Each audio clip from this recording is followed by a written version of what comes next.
नमस्कार दोस्तों, स्वागत है आप सभी का एक बार फिर से आपके अपने चैनल गुरुकुल शिक्षा यूपी में। मैं अजय आपका बहुत बहुत स्वागत करता हूं हिस्ट्री की एक और ज़बरदस्त वीडियो में, जिसमें आज आपको कम से कम 100 प्रश्न मिलने वाले हैं। लेकिन तैयारी आपकी कम से कम वादे के अनुसार 300 प्रश्नों की होने वाली है। पेन कॉपी साथ लेके बैठिएगा। मैं जो फैक्ट्स बताता हूँ उसको आप नोट डाउन ज़रूर कर लीजिएगा। चलिए देखते हैं, समय न गवाते हुए अपना पहला प्रश्न हमारा, अनेकांतवाद निम्न में से किसका क्रोध सिद्धांत एवं दर्शन है? ऑप्शन है आपके बौद्ध मत, जैन मत, सिख मत या वैष्णव मत। तो अनेकांतवाद किसका हो जाएगा? राइट आंसर है आपका जैन मत। देखिए, जैन धर्म के अगर पहले तीर्थंकर की बात करते हैं हम, तो ऋषभ देव या जिनको आदिनाथ के नाम से भी जानते हैं, वो जैन धर्म के पहले तीर्थंकर हैं। और अंतिम तीर्थंकर अगर हम बात करते हैं दोस्तों, तो भगवान महावीर स्वामी जी हैं। ठीक है, जैन धर्म में अभी तक कुल 24 तीर्थंकर हुए हैं। परीक्षा की दृष्टि से ये सब नोट्स इंपॉर्टेंट रहते हैं, इसलिए इनको नोट डाउन जरूर कर लीजिएगा। चलिए अगला प्रश्न देखते हैं। प्रश्न हमारा, सिक्कों के अध्ययन को क्या कहते हैं? न्यूमिज्मेटिक, एपिग्राफी, जियोग्राफी या एंटोलॉजी? अपना स्कोर हमें कमेंट बॉक्स में ज़रूर बताइएगा। और अगर चैनल को पहली बार विजिट कर रहे हैं तो प्लीज़ चैनल को सब्सक्राइब करके और सभी दोस्तों को जिनको ज़रूरत है, जो तैयारी कर रहे हैं, उनके तक ये वीडियो पहुंचा दीजिएगा। तो इसका राइट आंसर हो जाएगा दोस्तों न्यूमिज्मेटिक जो है उसको सिक्कों के अध्ययन को कहा जाता है। अगर हम बात करें एपिग्राफी की, तो अभिलेखों का जो अध्ययन होता है उसको एपिग्राफी कहते हैं। ज्योग्राफी की अगर हम बात करें तो एक टॉलमी नाम के व्यक्ति हुए हैं, उनकी एक पुस्तक का नाम है द ज्योग्राफी, वो भी है। और ज्योग्राफी में आपको पता है भू अध्ययन किया जाता है, यानी कि ज़मीन यानी भूमि का अध्ययन किया जाता है। ठीक है ना। चलिए अगला प्रश्न देखते हैं। प्रश्न हमारा, CU की पुस्तक की रचना निम्न में से किसने की थी? हेनसांग, फायान, इब्न बतूता या प्लिनी ने? तो राइट आंसर इसका हो जाएगा हेनसांग ने जो है CU की पुस्तक की रचना की थी। अगर हम बात करें हेनसांग की दोस्तों, तो इनका अन्य नाम है युआन च्वांग के नाम से भी इनको जाना जाता है। हर्षवर्धन के समय में ये भारत आए थे। अब हम बात करते हैं फायान की, तो फायान की पुस्तक का नाम है दोस्तों फूको की। ठीक है ना, इंपॉर्टेंट है, पुस्तकें बहुत पूछी जाती हैं, तो इनको आप नोट डाउन जरूर कर लीजिएगा। फूको की जो पुस्तक है वो फायान की है, और ये चंद्रगुप्त द्वितीय के समय आए थे, जिनको चंद्रगुप्त विक्रमादित्य के नाम से भी जाना जाता है। इब्न बतूता की अगर हम बात करते हैं दोस्तों, तो इसकी पुस्तक का नाम है रेहला। इन्होंने रेहला नामक एक पुस्तक लिखी है। और अगर हम बात करें किसके समय में भारत आया था, तो मोहम्मद बिन तुगलक के समय में ये भारत आया था। और प्लिनी जो है, इनकी पुस्तक का नाम है नेचुरल हिस्ट्री। ये सारी ही इंपॉर्टेंट बुक्स हैं, हमेशा एग्जाम में पूछी गई हैं। चलिए अगला प्रश्न देखते हैं। प्रश्न हमारा, निम्न में से कौन एक बौद्ध ग्रंथ 16 महाजनपदों का उल्लेख करता है? ऑप्शन है आपके अंगुत्तर निकाय, मध्यम निकाय, खुद्दक निकाय या फिर दीप निकाय। तो कौन सा राइट आंसर हो जाएगा जो 16 महाजनपदों का उल्लेख करता है? राइट आंसर आपका हो जाएगा दोस्तों अंगुत्तर निकाय। ठीक है, अगला प्रश्न देखते हैं। प्रश्न हमारा, कलिंग नरेश खारवेल निम्न में किस वंश से संबंधित है? चेदी वंश, कदम वंश, कलिंग वंश या फिर हर्यक वंश? जो कलिंग नरेश खारवेल हुए हैं, तो राइट आंसर दोस्तों हो जाएगा चेदी वंश का। चेदी वंश को महामेघ वाहन वंश भी कहा जाता है। इस वंश की जानकारी दोस्तों हाथी गुम्फा अभिलेख से प्राप्त होती है। और हाथी गुम्फा जो अभिलेख हैं वो भुवनेश्वर के पास उदयगिरी की पहाड़ियों में स्थित हैं। चलिए अगला प्रश्न देखते हैं। प्रश्न हमारा, श्रीनगर की स्थापना किस मौर्य शासक ने की थी? इंपॉर्टेंट प्रश्न, काफ़ी बार पूछा गया है ये। बिंदुसार, अशोक, चंद्रगुप्त या फिर दशरथ ने? तो श्रीनगर की स्थापना दोस्तों अशोक ने की है। अशोक के बारे में थोड़े फैक्ट हैं, वो जान लीजिए। अशोक का पूरा नाम दोस्तों देवनाम प्रिय अशोक मौर्य था। इन्होंने 269 ईसा पूर्व से 232 तक इन्होंने राज्य किया है, यानी शासन अपना किया है। और इन्होंने बौद्ध धर्म और धर्म की शिक्षाओं को फैलाने का कार्य किया है अशोक ने। ठीक है ना। चलिए अगला प्रश्न देखते हैं। प्रश्न है, भारतीयों के लिए महान रेशम मार्ग यानी सिल्क रूट निम्न में से किसने आरंभ किया था? यूनानियों ने, कनिष्क ने, खारवेल ने या अंग्रेजों ने? तो सिल्क रूट आरंभ करने वाले जो थे वो थे कनिष्क। ठीक है ना। कनिष्क कुषाण साम्राज्य का राजा था। कनिष्क ने इस मार्ग को मध्य एशिया से जोड़कर पश्चिमी देशों से व्यापार शुरू कराया था। ठीक है ना, तो याद रखिएगा। अगला प्रश्न हमारा, एलोरा में गुफाएं और शैलकृत मंदिर निम्न में किससे संबंधित है? ऑप्शन आपके सामने हैं, फटाफट आप जरूर बताइएगा। तो राइट आंसर इसका हो जाएगा, ये हिंदू, बौद्ध और जैन तीनों से ही संबंधित हैं। ये गुफाएं दोस्तों महाराष्ट्र के औरंगाबाद जिले में हैं। इनका निर्माण चालुक्य या फिर जिन्हें राष्ट्रकूट वंश भी कहा जाता है, उन्होंने कराया था। और करीब 600 ईसा पूर्व से लेकर 1000 ईसा पूर्व के बीच तक इन्होंने ये निर्माण कराया था। ठीक है ना, इसको याद रखिएगा। और विश्व धरोहर स्थल में ये एलोरा की गुफाएं जो है शामिल है। अगला प्रश्न हमारा है, सोमनाथ के मंदिर पर 1025 ईस्वी में महमूद गजनवी के आक्रमण के समय गुजरात का शासक कौन था? याद रखिएगा, सोमनाथ के मंदिर पे जो आक्रमण किया था महमूद गजनवी ने, करीब 17 बार आक्रमण किया था। ठीक है ना। ऑप्शन आपके सामने है, दंतिवर्मन द्वितीय, राणा कुंभा, नागवट प्रथम या भीमदेव प्रथम। कौन सा हो जाएगा, कौन था गुजरात का शासक? तो राइट आंसर आपका हो जाएगा भीमदेव प्रथम जो थे वो गुजरात के उस समय शासक थे जब महमूद गजनवी ने आक्रमण किया था। दंतिवर्मन द्वितीय के बारे में अगर हम बात करें तो राष्ट्रकूट वंश का संस्थापक इनको माना जाता है। और राणा कुंभा काफ़ी फेमस है, इन्होंने विजय स्तंभ या फिर जिसको कीर्ति स्तंभ भी कहा जाता है उसका निर्माण कराया था। नागभट्ट प्रथम की अगर हम बात करें तो गुर्जर प्रतिहार वंश की स्थापना जो है नागभट्ट प्रथम ने की थी। भीमदेव प्रथम के बारे में थोड़ा और जान लेते हैं। गुजरात के सोलंकी राजवंश का एक शासक थे ये सोलंकी वंश के सबसे शक्तिशाली राजा माने जाते थे। इसने जो है वडनगर को अपनी राजधानी बनाया था, याद रखिएगा वडनगर को अपनी राजधानी इन्होंने बनाया था, ठीक है ना। चलिए अगला प्रश्न देखते हैं। प्रश्न हमारा, किस चालुक्य शासक ने चेर, चोल और पांड्य को हराया जिस कारण उसे 3 समुद्र यानी बंगाल की खाड़ी, हिंद महासागर और अरब सागर का स्वामी भी कहा गया? नरसिंह वर्मन प्रथम, विक्रमादित्य प्रथम, राजेंद्र प्रथम या पुलकेशिन प्रथम? तो राइट आंसर आपका हो जाएगा दोस्तों विक्रमादित्य प्रथम, ठीक है ना। अच्छा, नरसिंह वर्मन प्रथम के बारे में मैंने आपको इनका नहीं बताया है। इनका उपनाम जो है इनको मामल के नाम से भी जाना जाता था, ठीक है ना। किसके नाम से? मामल के नाम से नरसिंह वर्मन प्रथम को जाना जाता था। इनकी एक उपाधि भी थी, इनको वातापी कोंडा के नाम से जाना जाता था, यानी वातापी का विजेता। वातापी कोंडा का अर्थ होता है वातापी का विजेता। राजेंद्र प्रथम के बारे में थोड़ा जान लेते हैं। श्रीलंका पर विजय करने वाला चोल वंश का राजा था राजेंद्र प्रथम, ठीक है ना। पुलकेशिन प्रथम के बारे में थोड़ा बता दें, बादामी में दुर्ग का निर्माण जो है पुलकेशिन प्रथम ने कराया था, ठीक है। चलिए अगला प्रश्न देखते हैं। प्रश्न हमारा, चंदावर का युद्ध जो कि 1194 में किसके मध्य हुआ था? मोहम्मद गौरी व पृथ्वीराज चौहान, जयचंद व मोहम्मद गौरी, लक्ष्मण सेन व मोहम्मद बिन कासिम या जयचंद और कुतुबुद्दीन ऐबक? तो राइट आंसर हो जाएगा चंदावर का जो युद्ध है दोस्तों वो जयचंद और मोहम्मद गौरी के बीच हुआ था। ऑप्शन दूसरा आपका सही हो जाएगा। इसमें जो है मोहम्मद गौरी जो है जीत गया था, ठीक है ना।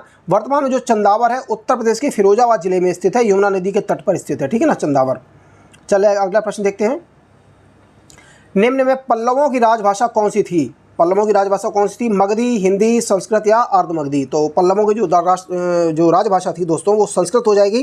राइट आंसर आपका संस्कृत हो जाएगा। पल्लवों की राजभाषा संस्कृत के साथ साथ दोस्तों प्राकृत भी थी। कभी कभी ऑप्शन में दिख जाता है ना संस्कृत या फिर प्राकृत, तो दोनों याद रखिएगा, संस्कृत और प्राकृत थी। पल्लवों के वंश के जो संस्थापक है सिंह विष्णु को माना जाता है, याद रखिएगा। सिंह विष्णु ने जो है पल्लवों के वंश की स्थापना करी थी। अगला प्रश्न देखते हैं अपना, किसने आगरा नगर की स्थापना करी थी? बलवान, बहलोल लोदी, सिकंदर लोदी या फिरोज तुगलक? बहुत इंपॉर्टेंट प्रश्न, काफ़ी बार पूछा गया है। आगरा नगर की स्थापना किसने करी थी? तो राइट आंसर आपका हो जाएगा दोस्तों सिकंदर लोदी ने जो है आगरा नगर की स्थापना करी थी। आगरा की स्थापना दोस्तों 1504 ईस्वी में की गई थी, ठीक है ना। कब? 1504 ईस्वी में जो है आगरा नगर की स्थापना करी गई थी। सिकंदर लोदी ने अपनी राजधानी दिल्ली से आगरा जब स्थानांतरित करी थी ना, तब इसकी स्थापना बढ़िया से इन्होंने करी थी। मुगल काल में आगरा को अकबराबाद के नाम से भी जानते थे। ये नाम शाहजहां ने अपने दादा अकबर के सम्मान में रखा था, ठीक है। ये कुछ इंपॉर्टेंट फैक्ट हैं, इनको बिना कहे आप नोट डाउन जरूर कर लीजिएगा। अगला प्रश्न हमारा, लाख बख्श के नाम से जाना जाने वाला भारतीय शासक कौन था? शाहजहां, अलाउद्दीन खिलजी, कुतुबुद्दीन ऐबक या बहलोल लोदी? ऐसा कौन था जिसको लाख बख्श के नाम से जाना जाता था? तो राइट आंसर आपका हो जाएगा दोस्तों कुतुबुद्दीन ऐबक। कुतुबुद्दीन ऐबक ने दोस्तों कुब्बत उल इस्लाम मस्जिद का निर्माण भी कराया था और गुलाम वंश का संस्थापक जो है कुतुबुद्दीन ऐबक को ही माना जाता है, ठीक है। चलिए अगला प्रश्न देखते हैं। निम्न में कौन गुलरुखी के उपनाम से कविताएं लिखा करता था? मिनहाज उस मिराज, सिकंदर लोदी, मुबारक शाह खिलजी या इनमें से कोई नहीं? तो गुलरुखी के नाम से दोस्तों जो कविताएं लिखा करता था वो था सिकंदर लोदी, ठीक है ना। अगर हम बात करें मिनहाज उस मिराज, तो इनकी पुस्तक है तबकात ए नासिरी। बहुत बार पूछा गया प्रश्न है, मैं इसीलिए आपको बता रहा हूँ। तबकात ए नासिरी पुस्तक के लेखक जो है मिनहाज उस मिराज हैं। और ये मुबारक शाह जो खिलजी है इसका उपनाम जो है खलीफा। ये प्रश्न कई बार बना है, खलीफा के नाम उपनाम से किसको जाना जाता है? तो मुबारक शाह खिलजी को जो है खलीफा के नाम से जाना जाता है, ठीक है ना। तो प्रश्न के हिसाब से हमारा राइट आंसर सिकंदर लोदी हो जाएगा। चलिए अगला प्रश्न देखते हैं। अगर वीडियो अच्छी लग रही है दोस्तों तो लाइक ज़रूर कर दीजिएगा और शेयर ज़रूर कर दीजिएगा अपने दोस्तों के पास। अगला प्रश्न है हमारा, निम्न में से कौन अपने आप को ईश्वर का अभिशाप कहता था? इल्तुतमिश, चंगेज़ खां, अबू बकर या खिज्र खां? ऐसा कौन था जो ईश्वर का अभिशाप मानता था अपने आप को? तो राइट आंसर हो जाएगा चंगेज़ खां। देखिए दोस्तों चंगेज़ खां ये कोई नाम नहीं है, ये एक उपाधि है, ठीक है ना। अगर असली नाम यानी बचपन का नाम पूछा जाए तो तेमुजिन जो नाम का व्यक्ति है उसको ही चंगेज़ खां के नाम से जाना जाता था, तेमुजिन, ठीक है ना। इसे 1206 में कुरुलताई जो एक जनजातीय बैठक थी उसमें मंगोलों का नेता घोषित किया जाने के बाद इसको चंगेज़ खान की उपाधि वहाँ पे मिली थी। चंगेज़ खान का अगर अर्थ पूछा जाता है तो हो जाएगा महान खान, मतलब ग्रेट खान, ठीक है ना। चंगेज़ खान का अर्थ होता है। चलिए अगला प्रश्न देखते हैं। विजयनगर साम्राज्य की स्थापना कब हुई थी? 14वीं सदी में, 13वीं सदी में, 11वीं सदी में या फिर 16वीं सदी में? तो राइट आंसर इसका हो जाएगा दोस्तों 14वीं सदी में जो है विजयनगर साम्राज्य की स्थापना हुई थी। सही आंसर उसका अगर पूछा जाए तो 1336 में ईस्वी में इसकी स्थापना हुई थी। संगम राजवंश के भाई जो थे हरिहर और बुक्का, इनके द्वारा इसकी स्थापना करी गई थी। ठीक है ना। चलिए अगला प्रश्न देखते हैं। प्रश्न हमारा, टोडरमल ने किस क्षेत्र में ख्याति अर्जित करी थी? ठीक है, टोडरमल के बारे में बहुत प्रश्न काफ़ी ज़्यादा बनते हैं, लेकिन इस वीडियो में आपको टोडरमल से संबंधित एक भी प्रश्न छूटने वाला नहीं है। तो ऑप्शंस हो जाएंगे चित्रकला, सैन्य अभियान, भू राजस्व या फिर हास्य कवि। तो इन्होंने जो ख्याति अर्जित करी थी टोडरमल ने, वो भू राजस्व के क्षेत्र में करी थी। वित्त विभाग संभालते थे, वित्त विभाग को ही भू राजस्व कहा जाता था। टोडरमल जो थे शेरशाह और अकबर के बीच की एक बहुत ज़बरदस्त कड़ी माने जाते थे। ठीक है ना। अकबर ने 1556 से लेकर 1605 लगभग 49 वर्ष तक शासन किया था और टोडरमल अकबर के दरबार के ही 9 रत्नों में एक था। ये चीज़ याद रखिएगा। टोडरमल जो है वित्त मंत्री, यानी जो टोडरमल जो वित्त मंत्री था, लेकिन अगर पूछा जाए वित्त मंत्री को उस टाइम क्या कहा जाता था तो दीवाने अशरफ कहा जाता था, और या फिर इसको राजस्व मंत्री भी कहा जाता था। ठीक है ना। टोडरमल का जन्म जो है 1500 ईस्वी में यूपी के सीतापुर जिले में हुआ था और टोडरमल को राजस्व के जनक के रूप में भी जाना जाता है। ये प्रश्न बहुत बार बना है, राजस्व के जनक के रूप में किसको जाना जाता है? तो याद रखिएगा टोडरमल को जो है राजस्व के जनक के रूप में जाना जाता है। ठीक है ना। उम्मीद है इससे संबंधित प्रश्न अब तो आपका गलत नहीं होने वाला है। अगला प्रश्न हमारा, एशिया के ज्योतिपुंज के तौर पर जाने जाने वाले गौतम बुद्ध के पुत्र का क्या नाम था? बहुत इंपॉर्टेंट है, गौतम बुद्ध से संबंधित प्रश्न बहुत बार बने हैं। ऑप्शन है आपके विम्बा, सिद्धार्थ, राहुल या फिर प्रदीप। तो राइट आंसर आपका क्या हो जाएगा? तो राहुल जो थे वो इनके पुत्र थे, यानी इनके बच्चे थे। अगर हम बात करें विम्बा कौन थी, तो विम्बा इनकी पत्नी थी। इनकी पत्नी के और भी 2 नाम है, यशोधरा या फिर गोपा के नाम से भी कहीं कहीं प्रश्न में देखने को मिलता है। ठीक है ना। सिद्धार्थ की अगर हम बात करें तो गौतम बुद्ध के बचपन का नाम सिद्धार्थ है। राहुल मैंने आपको बताया है इनके बच्चे हैं। ठीक है ना। अगर हम बात करें गौतम बुद्ध का जन्म दोस्तों कब हुआ था, तो 563 BC में हुआ था लुम्बिनी में। ठीक है। इनके पिताजी का नाम शुद्धोधन था और माता का नाम महामाया या फिर माया देवी के नाम से भी जाना जाता है। इन्होंने 29 वर्ष की आयु में जो है अपना घर त्याग दिया था। गौतम बुद्ध के बहुत सारे उपनाम भी हैं। इनको शाक्य मुनि भी कहा जाता है, तथागत भी कहा जाता है, और सिद्धार्थ तो इनके बचपन का नाम है ही। तो इससे संबंधित अब प्रश्न आपका गलत नहीं होना चाहिए। सारे की सारे फैक्ट आप नोट डाउन जरूर कर लीजिएगा। चलिए अगला प्रश्न देखते हैं। प्रश्न नंबर 20 हमारा, निम्न में दीवाने कोही किससे संबंधित था? मोहम्मद बिन तुगलक, फिरोज शाह तुगलक, अकबर या फिर शाहजहां? तो राइट आंसर हो जाएगा दीवाने कोही जो है मोहम्मद बिन तुगलक से संबंधित था। अब हम अगर बात करें मोहम्मद बिन तुगलक द्वारा क्या स्थापित किया गया था, तो एक कृषि विभाग स्थापित किया गया था। ठीक है ना। एक कृषि विभाग स्थापित किया गया था मोहम्मद बिन तुगलक के द्वारा। इसमें कृषि को क्या होता था, बढ़ावा दिया जाता था और ज़मीन का जो विस्तार करने का काम किया जाता था। और किसानों के पास अगर भूमि पे फसल उगाने के लिए पैसे नहीं होते थे तो ये विभाग किसानों को लोन भी दिया करता था। ठीक है ना। इस विभाग का जो अधिकारी होता था उसको ही अमीर ए कोही कहा जाता था। ध्यान रखिएगा, कृषि विभाग है उसको ही दीवाने कोही कहते थे, लेकिन इसका जो अधिकारी होता था उसको अमीर ए कोही कहा जाता था। ठीक है ना। मोहम्मद बिन तुगलक के अगर दूसरे नामों की बात करें, अन्य किस नाम से जाना जाता है, तो दोस्तों इनको जोना खान के नाम से भी जाना जाता है। ठीक है ना। जोना खान के नाम से, और पागल सुल्तान के नाम से भी जो मोहम्मद बिन तुगलक को माना जाता है, या रक्त प्यासू के नाम से भी इसको जाना जाता है। ये कहा जाता है कि मोहम्मद बिन तुगलक जो था एक सनकी जो है शासक था। ठीक है ना। चलिए अगला प्रश्न देखते हैं। पानीपत का तीसरा युद्ध कब लड़ा गया? ऑप्शन आपके सामने है, फटाफट आंसर बताइएगा। तो पानीपत का जो दोस्तों तीसरा युद्ध है 14 जनवरी 1761 को लड़ा गया, लेकिन आपको तीनों युद्ध के बारे में जानकारी होनी चाहिए। ठीक है, आप नोट डाउन कर लीजिएगा। पानीपत का जो पहला युद्ध हुआ था दोस्तों वो 21 अप्रैल 1526 को हुआ था, बाबर और इब्राहिम लोदी के बीच में हुआ था। इसमें बाबर जीत गया था। ठीक है ना। पानीपत का दूसरा युद्ध जो है 5 नवंबर 1556 अकबर और हेमू के बीच में हुआ था। इसमें अकबर विजय हुआ था। और पानीपत का जो तीसरे युद्ध की बात करें जो कि प्रश्न में पूछा गया है, तो ये 14 जनवरी 1761 को हुआ था अहमद शाह अब्दाली और मराठाओं के बीच में। यहाँ पर जो है अहमद शाह अब्दाली जीत गया था। चलिए अगला प्रश्न देखते हैं। आज़ाद हिंद फौज का प्रधान कार्यालय कहाँ पर स्थित था? ऑप्शन से आपके सामने है टोक्यो, रंगून, बर्लिन या फिर दिल्ली। तो आज़ाद हिंद फौज का दोस्तों जो प्रधान कार्यालय था वो राइट आंसर हो जाएगा आपका रंगून में था। रंगून को वर्तमान में म्यांमार के नाम से जानते हैं। एक फौज का प्रधान कार्यालय, जैसे जो आज़ाद हिंद फौज थी, इसका जो पहले प्रधान कार्यालय सिंगापुर माना जाता था। ठीक है ना। जहां सुभाष चंद्र बोस ने 21 अक्टूबर 1943 को, डेट याद रखिएगा, 21 अक्टूबर 1943 1943 में इसका गठन किया था। और बाद में 1944 में इसे रंगून ट्रांसफ़र कर दिया गया था, यानी जो कार्यालय है ना वो सिंगापुर से रंगून आ गया था। ठीक है। अभी फिलहाल जो है राइट आंसर हमारा क्या हो जाएगा, रंगून का। ठीक है। चलिए अगला प्रश्न देखते हैं। प्रश्न हमारा, निम्न में चोलों की राजधानी क्या थी? कावेरीपत्तन, महाबलीपुरम, कांचीपुरम या फिर तंजौर? तो चोलों की राजधानी राइट आंसर हो जाएगा दोस्तों तंजौर। ठीक है ना। अब थोड़ा जान लेते हैं, चोलों का जो अंतिम शासक था वो राजेंद्र चोल तृतीय था। ठीक है, याद रखिएगा। और चोलों की जो प्रारंभिक राजधानी थी वो उरैयूर थी, जो कि अब तिरुचनापल्ली के नाम से जानी जाती है। बाद में तंजौर में हो गई है। तंजौर को तंजावुर के नाम से भी जानते हैं, ये चीज़ याद रखिएगा। तंजौर जो है दक्षिण भारत के तमिलनाडु राज्य में स्थित है। यह कावेरी नदी के उपजाऊ डेल्टा क्षेत्र में है और इसे दक्षिण भारत का जो है दक्षिण का चावल का कटोरा भी कहा जाता है। किसको? तंजौर को कहा जाता है। ठीक है ना। अगर हम बात करें दोस्तों महाबलीपुरम की, तो यहाँ पर रथ मंदिर है। और चोलों का प्रमुख बंदरगाह कौन सा था? तो राइट आंसर हो जाएगा आपका कावेरी पत्तन जो है, जो चोल का प्रमुख बंदरगाह था। ये चीज़ बहुत इंपॉर्टेंट है, इनको आप जरूर याद रखिएगा। चलिए अगला प्रश्न देखते हैं। मुगलकालीन ग्रंथ मासिरे आलमगिरी किसकी रचना थी? खफी खान, खिज्र खान, साकी मुस्तैद खान या फिर हातिम खान? तो मासिरे आलमगिरी किसकी रचना थी? साकी मुस्तैद खान की रचना थी।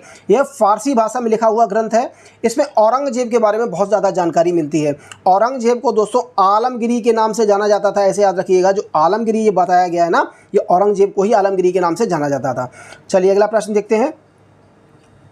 प्रश्न हमारा, निम्न में डिवाइन कॉमेडी किसकी रचना है? मैकियावेली, दांते, मैक्सिम गोर्की या फिर माइकल एंजेलो? तो डिवाइन कॉमेडी जो है किसकी रचना है? तो राइट आंसर आपका हो जाएगा दांते की रचना है। अगर हम बात करें दोस्तों मैकियावेली की, तो इनकी रचना जो है वो है प्रिंस के नाम से, प्रिंस नाम की रचना है वो मैकियावेली की है। मैक्सिम गोर्की की अगर हम बात करते हैं तो मदर नाम की रचना इन्होंने करी है। और माइकल एंजेलो की अगर हम बात करें दोस्तों, तो द लास्ट जजमेंट नामक जो रचना है, जो पुस्तक है, वो माइकल एंजेलो की है। ठीक है, उम्मीद करते हैं आपको प्रश्न अच्छे लगे होंगे। तो अब तो आप शेयर कर ही दीजिएगा और चैनल को सब्सक्राइब जरूर कर लीजिएगा।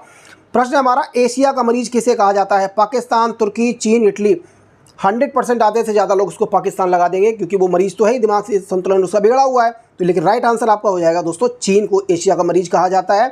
अगर हम बात करें तुर्की को, तो तुर्की को जो है यूरोप का मरीज कहा जाता है। ठीक है ना। इटली की अगर थोड़ा जान ले इसके बारे में, फैक्ट एक छोटा सा है, यूरोपीय पुनर्जागरण की जो शुरुआत हुई थी दोस्तों, वो इटली से हुई थी। एशिया का मरीज किसको कहा जाता है? चीन को कहा जाता है। चीन से संबंधित बहुत सारे प्रश्न बनते हैं, मैं आपको कुछ नोट डाउन करा रहा हूँ, उसको आप लिख लीजिएगा।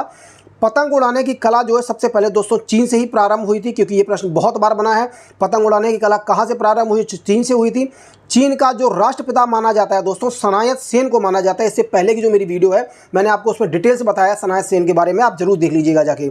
चीनी क्रांति का जो नेता है वो भी सनायत सेन को ही माना जाता है। विश्व में सबसे पहले सिक्का और कागजी मुद्रा, यानी जो नोट होते हैं कागज के, उनको चलाने का प्रचलन जो है वो चीन से ही स्टार्ट हुआ है। और रेशम उद्योग की जो शुरुआत हुई है वो दोस्तों चीन से ही स्टार्ट हुई है। तो बहुत इंपॉर्टेंट फैक्ट है, जो चीन से रिलेटेड कई बार प्रश्न बन जाते हैं, लेकिन अब आपके गलत नहीं होने वाले, क्योंकि आपने गुरुकुल शिक्षा यूपी को ज्वाइन किया है। हमारे साथ बने रहिए, आपका एक भी प्रश्न बाहर नहीं जाने देंगे।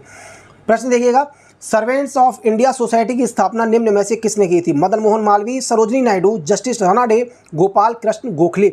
एक बात और याद रखिएगा, सारे ही प्रश्न ये रिवीजन वाले हैं, जो पीछे आ चुके कहीं ना कहीं एग्जाम में। तो ये पर्पज से पढ़िएगा, अगर आपको आ रहा है तो याद कर लीजिएगा, क्योंकि मैं एक के साथ कई और सारे फैक्ट बता देता हूँ, हो सकता है वो आपको ना आ रहे हों। तो इसलिए वीडियो को एक भी प्रश्न आपको ना स्किप नहीं करना है। तो इसका राइट आंसर दोस्तों क्या हो जाएगा? तो गोपाल कृष्ण गोखले जो है, उन्होंने सर्वेंट ऑफ इंडिया सोसाइटी की स्थापना करी थी। अच्छा, मदन मोहन मालवीय का जो उपनाम क्या है? इनको महामना के नाम से जाना जाता है, नोट कर लीजिएगा। और सरोजिनी नायडू को दोस्तों भारत कोकिला के नाम से जाना जाता है। और जस्टिस रानाडे हैं, इनका क्या नाम है? महादेव गोविंद रानाडे। ठीक है ना। अगर हम बात करें गोपाल कृष्ण गोखले के बारे में थोड़ा, तो बाल गंगाधर तिलक ने इन्हें भारत का हीरा कहा था। ठीक है ना, भारत का हीरा जो है इन्हें बाल गंगाधर तिलक ने कहा था। और जो गोखले हैं वो महात्मा गांधी के राजनीतिक गुरु माने जाते हैं। लेकिन अगर बात करें जो गोपाल चंद गोखले हैं, सॉरी गोपाल कृष्ण गोखले हैं, इनके राजनीतिक गुरु कौन है? तो रानाडे, यानी महादेव गोविंद रानाडे जो हैं वो गोखले जी के राजनीतिक गुरु माने जाते हैं। ठीक है ना। चलिए अगला प्रश्न देखते हैं। प्रश्न हमारा, असहयोग आंदोलन जो कि 1920 में स्टार्ट हुआ, लेकिन समाप्त कब हुआ है? बहुत अच्छा प्रश्न है। ऑप्शन से आपके 1920, 1921, 1922 या 1924। देखिए, स्टार्ट जब 1920 में हुआ तो खत्म हुआ, बहुत जरूरी आपको बताना है। बहुत अच्छा प्रश्न है। राइट आंसर हो जाएगा इसका 1922 में ये जो है समाप्त हुआ था। अगर हम बात करें दोस्तों असहयोग आंदोलन की, तो थोड़ा इसके बारे में जान लीजिए। इसका नेतृत्व की अगर हम बात करें तो महात्मा गांधी ने इसका नेतृत्व किया था, इसको लीड किया था। शुरुआत 1920 में हुई, जैसा कि आपको प्रश्न में दिख रहा है। उद्देश्य इसका क्या था? ब्रिटिश शासन के खिलाफ स्वराज यानी स्वशासन प्राप्त करना। ठीक है ना। और इसकी समाप्ति कब हुई थी? तो 1922 में, यानी 5 फरवरी 1922 में चौरा चौरी जो एक घटना हुई थी, जहां पर एक पुलिस स्टेशन में काफ़ी पुलिस वालों को जिंदा जला दिया गया था। गोरखपुर में है चौरा चौरी, आप याद रखिएगा। यहाँ पर जब काफ़ी लोग मरे तो गांधी जी को इससे बड़ा दुख हुआ और इन्होंने जो है असहयोग आंदोलन वापस लेने की ठान ली। तो इन्होंने चौरा चौरी कांड के बाद, चौरा चौरी घटना के बाद, जो कि 5 फरवरी 1922 को हुई थी, उसके बाद इन्होंने असहयोग आंदोलन अपना वापस ले लिया था। चलिए अगला प्रश्न देखते हैं। निम्न में उस भारतीय का क्या नाम है जिसने तीनों गोलमेज सम्मेलनों में भाग लिया है? भीमराव अंबेडकर, महात्मा गांधी, मोहम्मद अली जिन्ना या तेज बहादुर सप्रू? तो राइट आंसर आपका हो जाएगा दोस्तों भीमराव अंबेडकर जो हैं वो एक ऐसे इकलौते व्यक्ति हैं जिन्होंने तीनों गोलमेज सम्मेलनों में भाग लिया था। अगला प्रश्न देखते हैं। निम्नलिखित भारतीय राष्ट्रीय कांग्रेस अधिवेशन में से किस अधिवेशन में कांग्रेस का लक्ष्य पूर्ण स्वराज घोषित किया गया है? ऑप्शन से आपके लाहौर अधिवेशन, कराची अधिवेशन, दिल्ली अधिवेशन या फिर मुंबई अधिवेशन। तो इसमें राइट आंसर दोस्तों क्या हो जाएगा? बहुत इंपॉर्टेंट प्रश्न, फटाफट बताइएगा, कुछ समय के लिए मैं आपको टाइम देता हूं, सोच लीजिएगा। तो इसका राइट आंसर हो जाएगा दोस्तों लाहौर अधिवेशन। ठीक है ना, लाहौर अधिवेशन के बारे में थोड़ा जान लीजिए, बहुत अच्छा प्रश्न बनता है यहाँ से। कांग्रेस का यह अधिवेशन दोस्तों दिसंबर में 1929 में हुआ था। ठीक है, याद रखिएगा, दिसंबर 1929 में जो है कांग्रेस का ये अधिवेशन हुआ था।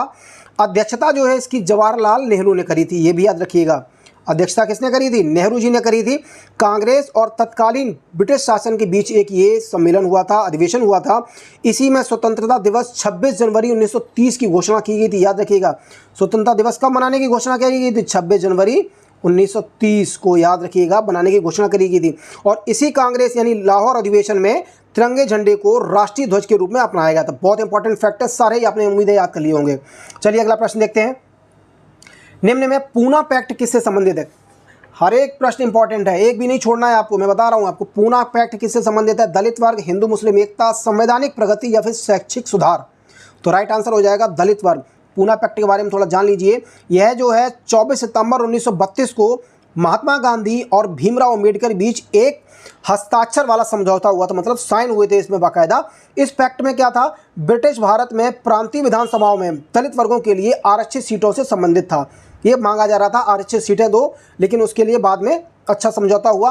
पूना पैक्ट है, इसके समय वायसराय लॉर्ड विलिंगटन था, याद रखिएगा। और यह समझौता पूना की यरवदा जेल में हुआ था, जो पुणे की एक यरवदा जेल है वहाँ पर यह समझौता हुआ था। इसका मुख्य मुद्दा यही था, दलित वर्गों के लिए अल्प निर्वाचक मंडल। तो पूरा अगर देखा जाए तो मोटो क्या है? पूना पैक्ट जो है दलित वर्ग से संबंधित था। ठीक है ना। चलिए अगला प्रश्न देखते हैं। सविनय अवज्ञा आंदोलन के रूप में गांधी जी ने दांडी मार्च कब प्रारंभ किया था? ऑप्शन से आपके सामने है, फटाफट आप बताइएगा। तो मैं डायरेक्ट आंसर बता रहा हूं आपको। तो 12 मार्च 1930 को जो है ये दांडी मार्च स्टार्ट हुआ था और समाप्त दोस्तों कब हुआ था? तो 6 अप्रैल 1930 को ये समाप्त हुआ था। साबरमती से स्टार्ट हुआ था, साबरमती आश्रम से, और 78 अनुयायियों के साथ महात्मा गांधी ने ये शुरू किया था। और इसमें जो है करीब करीब 240 मील की जो है पदयात्रा इन्होंने करी थी। ठीक है ना। चलिए अगला प्रश्न देखते हैं। झंडा गीत निम्न में से किसने लिखा था? देखिए, झंडा गीत में कंफ्यूज नहीं होना है आपको, मैं अभी बताऊंगा इसकी डिटेल के बारे में। बंकिम चंद्र चटर्जी, रविन्द्रनाथ टैगोर, श्यामल लाल गुप्ता पार्षद या तारकनाथ दास? तो झंडा गीत दोस्तों किसने लिखा था? राइट आंसर आपका हो जाएगा श्यामलाल गुप्त यानी पार्षद, इन्होंने झंडा गीत लिखा था। झंडा गीत हमारा है कौन सा? विजयी विश्व तिरंगा प्यारा, झंडा ऊंचा रहे हमारा, ये हमारा जो है झंडा गीत है। कांग्रेस ने झंडा गीत को 1924 में जो है आधिकारिक रूप में अपनाया था, याद रखिएगा।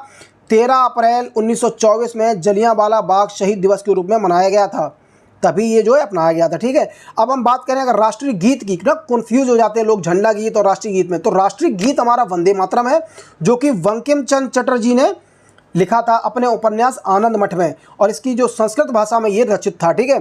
संविधान सभा ने अगर हम बात करें दोस्तों तो राष्ट्रीय गीत कब अपनाया? तो याद रखिएगा 1950 में जो है वो राष्ट्रीय गीत को अपनाया गया था। चलिए अगला प्रश्न देखते हैं। देखिए, यहाँ आपको गुरुकुल शिक्षा यूपी में दोस्तों फालतू की कोई बात नहीं मिलेगी, प्रश्न मिलेंगे, प्रश्न से संबंधित आपको फैक्ट मिलेंगे। आपके एग्जाम की तैयारी करानी है, आपको सिलेक्शन दिलाना है। अगर आप हमारे साथ जुड़ गए हैं या पहली बार वीडियो देख रहे हैं तो जुड़ जाइए, नो डाउट आपको अच्छे ही प्रश्न मिलने वाले हैं। अगर आपकी कोई स्पेशल डिमांड रहती है तो कमेंट बॉक्स में ज़रूर बताइएगा, और आप कहाँ से वीडियो देख रहे हैं ये चीज़ ज़रूर बताइएगा। ठीक है ना। प्रश्न देखते हैं। निम्न में किस आंदोलन के दौरान वंदे मातरम भारतीय राष्ट्रीय आंदोलन का शीर्षक गीत बना? यानी वंदे मातरम जो गीत था वो भारतीय राष्ट्रीय आंदोलन का शीर्षक गीत कब बना था? स्वदेशी आंदोलन में, चंपारण सत्याग्रह में, रॉलेट कानून विरोधी आंदोलन में या असहयोग आंदोलन में? तो राइट आंसर इसका दोस्तों हो जाएगा स्वदेशी आंदोलन में हुआ था। ठीक है, अब इसके बारे में थोड़ा जान लीजिए। 7 अगस्त 1905 को कलकत्ता के टाउन हॉल से इसकी शुरुआत हुई थी स्वदेशी आंदोलन की, और महात्मा गांधी ने इसकी शुरुआत करी थी। याद रखिएगा कहाँ से, 1905 को पहली चीज़, तो 7 अगस्त 1905 को कलकत्ता के टाउन हॉल से। ठीक है ना। अगर हम बात करें दोस्तों चंपारण सत्याग्रह की, तो ये 10 अप्रैल 1917 को स्टार्ट हुआ था। असहयोग आंदोलन की अगर हम दोस्तों बात करें तो 1 अगस्त 1920 को यह स्टार्ट हुआ था। चलिए अगला प्रश्न देखते हैं। निम्न में किसने मोहम्मद अली जिन्ना को हिंदू राष्ट्रीय मुस्लिम एकता का दूत कहा था? बहुत इंपॉर्टेंट है, लिख लीजिए, आपके एग्जाम में आने वाला है। महात्मा गांधी, जवाहरलाल नेहरू, सरोजनी नायडू या सैयद हैदर रजा? तो किसने इनको मतलब जिन्ना को हिंदू मुस्लिम एकता का दूत कहा था? तो राइट आंसर आपका हो जाएगा दोस्तों सरोजनी नायडू ने इनको कहा था। ठीक है ना। अगर हम बात करें सैयद हैदर रजा के बारे में, तो स्वदेशी आंदोलन का नेतृत्व दिल्ली से इन्होंने किया था। सैयद हैदर रजा ने दिल्ली से इनका नेतृत्व किया था। ठीक है ना। चलिए अगला प्रश्न की तरफ बढ़ते हैं।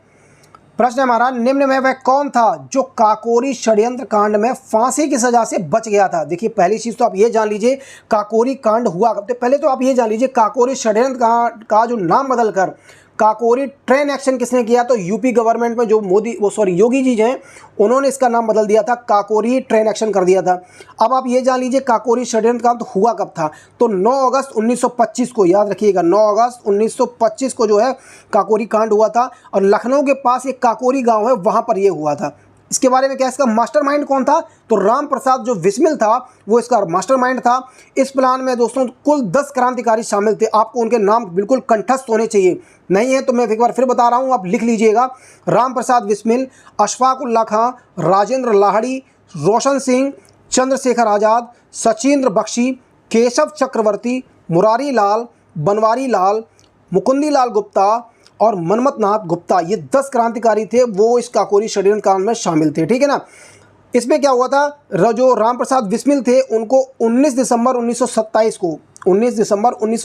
को दोस्तों गोरखपुर की जेल में फांसी की सजा दी गई थी। लेकिन जो बच गया था बंदा वो कौन था? वो हमारे चंद्रशेखर आज़ाद थे। याद रखिएगा चंद्रशेखर आज़ाद जो है काकोरी कांड में फांसी की सजा से बच गए थे। ठीक है ना।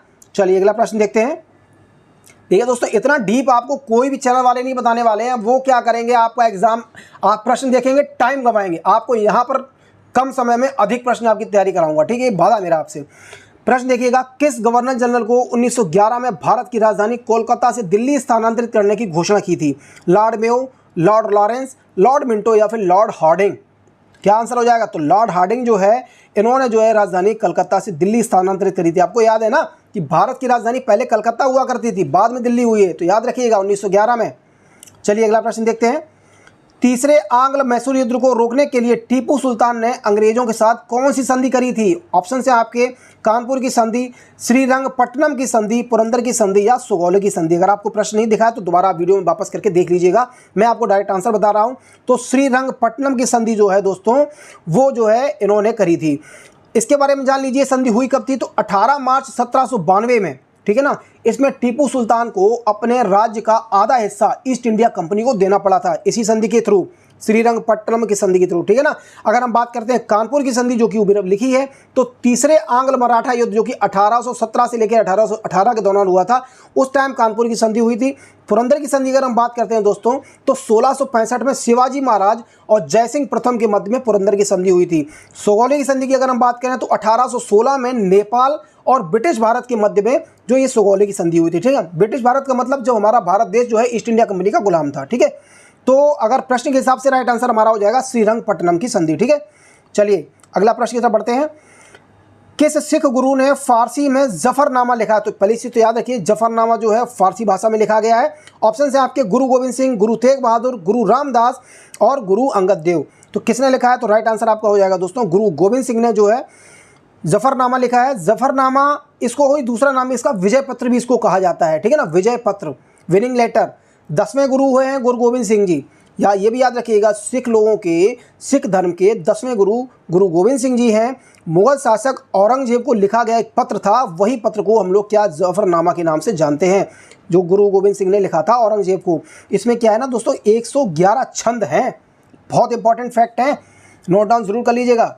मैं बार बार इसीलिए बोलता हूँ नोट डाउन करने को, कहीं आप ऐसा ना कि देख लें चलो बाद में याद कर लेंगे। तो वीडियो आप लाइक करके सेव कर लो, इसको लाइक कर लेंगे ना तो आपकी हमेशा प्लेलिस्ट में बनी रहेगी ये। और एग्जाम के टाइम इसको आप एक बार रिवीजन भी मार लेंगे ना जल्दी से, बहुत अच्छी तैयारी हो जाने वाली है आपकी। प्रश्न देखते हैं, हड़प नीति के अंतर्गत निम्न में से कौन से भारतीय राज्य कब्जे में किए गए थे? आपको याद रखना चाहिए दोस्तों, हड़प नीति जो थी वो हड़प नीति के थ्रू क्या था, ईस्ट इंडिया कंपनी ने ये लागू करी थी। इसके बारे में मैं भी आपको डिटेल से बताऊंगा, लेकिन पहले प्रश्न का आंसर जान लेते हैं। तो राइट आंसर आपका हो जाएगा दोस्तों झांसी, नागपुर और सतारा। ये जो है हड़प नीति के अंदर जो है भारतीय राज्य जो है कब्जे में ले लिए थे ईस्ट इंडिया कंपनी ने। हड़प नीति को ही दोस्तों व्यापकता का सिद्धांत भी कहा जाता है। अंग्रेजों द्वारा भारत में रियासतों को ब्रिटिश शासन में मिलाने की एक ये रणनीति थी इनकी। इसमें ऐसा कहा गया था, किसी भारतीय शासक के पास अपना अगर कोई पुत्र नहीं होता है तो उसका राज्य ईस्ट इंडिया कंपनी द्वारा हड़प लिया जाता था। ठीक है ना। इसे लागू करने वाला कौन था? तो डलहौजी जो था, लॉर्ड डलहौजी, इसी हड़प नीति को लागू करने वाला बंदा था। याद रखिएगा, बहुत दिमाग लगाया बंदे ने। अच्छा, इसमें क्या था, टोटल हड़पे के राज्य कितने थे? तो डलहौजी ने कितने राज्य हड़प लिए थे? तो करीब करीब इसमें देखिए मैं आपको बता रहा हूँ 7 राज्य ऐसे थे जो इसी नीति के अंतर्गत हड़प लिए गए थे। आप नोट डाउन कर लीजिएगा, सतारा, जैतपुर, संभलपुर, उदयपुर, झांसी, नागपुर और अवध, ये 7 ऐसे राज्य थे जो हड़प नीति के अंतर्गत ये जो है कब्जा कर लिए गए थे ईस्ट इंडिया कंपनी द्वारा। चलिए अगला प्रश्न देखते हैं। प्रश्न हमारा, अकबरनामा निम्न में किसने लिखा है? नूरजहां, अकबर, अबुल फजल या रजिया सुल्तान? तो राइट आंसर हो जाएगा दोस्तों अबुल फजल ने जो है अकबरनामा लिखा है। अगर हम बात करें दोस्तों बाबरनामा की, तो बाबरनामा जो है बाबर ने लिखा है। याद रखिएगा, बाबर ने लिखा है बाबरनामा, और चगताई भाषा में लिखा है। इसको याद रखिएगा। अकबरनामा या आईने अकबरी अबुल फजल की 2 रचनाएं हैं। कौन कौन सी? आईने अकबरी और अकबरनामा, ये दोनों ही जो है अबुल फजल की रचना है। याद रखिएगा। अगर हम बात करें दोस्तों जहांगीर की, तो जहांगीर ने फारसी में लिखा है तुजुक ए जहांगीर। ठीक है ना। और अगर हम बात करें दोस्तों हुमायूं नामा किसने लिखा है, तो हुमायूं नामा की रचना जो करी थी गुलबदन बेगम ने करी थी। अब इसमें एक ऑप्शन हमारा दे रखा है नूरजहां, तो एतमाद उद दौला का मकबरा जो है आगरा में बनाया गया है, वो बनवाया है नूरजहां ने। ठीक है, याद रखिएगा इस चीज़ को। चलिए अगला प्रश्न देखते हैं। प्रश्न हमारा, किस मुगल बादशाह ने बलबन द्वारा प्रारंभ किए दरबारी रिवाज यानी सिजदा समाप्त कर दिया था? एक ये दरबारी रिवाज होता था कि जैसे ही राजा जाएगा, महाराजा जाएगा, तो लोग उसके हाथ चूमते थे, उसके पैरों को चूमते थे, उसके पैरों में सर रख देते थे। तो ये सिजदा नाम का ये दरबारी रिवाज था। ठीक है ना। और ऑप्शन से आपके अकबर, जहांगीर, शाहजहां और औरंगजेब। तो किसने किया था? तो राइट आंसर हो जाएगा दोस्तों शाहजहां जो था उसने जो है सिजदा समाप्त कर दिया था। ठीक है ना। मुगल बादशाह बलबन ने इसको शुरू किया था, लेकिन समाप्त जो है शाहजहां ने किया था। बलबन का अगर पूरा नाम पूछा जाता है दोस्तों क्या था, तो गयासुद्दीन बलबन इसका पूरा नाम था। और बलबन ने सिजदा और पैबोस यानी जिसको चरण चूमना कहते हैं, जैसी कठोर, जैसी इन दोनों जैसी कठोर एकदम रस्में लागू कर दी थी। पैर चूमोगे तो उसको पैबोस बोलते थे। सिजदा होता था सर रख देना अपने पैरों में किसी के ना, तो ये चीज़ को समाप्त कर दिया था शाहजहां ने। ठीक है। चलिए अगला प्रश्न देखते हैं। प्रश्न हमारा, निम्न सूफीवाद के संप्रदायों में कौन संगीत के विरुद्ध था? चिश्तिया, सहारावर्दिया, कादरिया या नक्शबंदिया? तो ऐसा कौन था जो संगीत के विरुद्ध था दोस्तों? तो राइट आंसर हो जाएगा नक्शबंदिया जो था वो संगीत के विरुद्ध था। अगला प्रश्न देखते हैं। प्रश्न हमारा, बाबर ने अपनी बाबरनामा में निम्न में से किस हिंदू राज्य का उल्लेख किया है? तो राइट आंसर आपका क्या हो जाएगा? ऑप्शन से आपके सामने है चित्तौड़, मेवाड़, अवध, पंजाब। राइट आंसर आपका हो जाएगा मेवाड़, जो ने अपनी बाबरनामा में जो है उल्लेख किया है मेवाड़ का। बाबरनामा बाबर ने चगताई भाषा में या जिसको फारसी में भी कहीं कहीं लिखा है, उसमें इसका जो है निर्माण किया था, बनाया था, इसको लिखा था। ठीक है ना। फारसी में या फिर चगताई, 2 भाषाएं हैं, एक ही नाम है दोनों का। बाबरनामा का फारसी में अनुवाद जो है अब्दुल रहीम खान खाना ने किया था, क्योंकि बाबर ने जब अपनी ये बाबरनामा दोस्तों लिखी थी तो उसने तो चगताई भाषा में ही लिखी थी, लेकिन बाबरनामा का फारसी में अनुवाद जो किया था वो अब्दुल रहीम खान खाना ने किया था। ठीक है ना। इसको आपको याद रखना है, और अकबर के समय में किया था। अगला प्रश्न देखते हैं।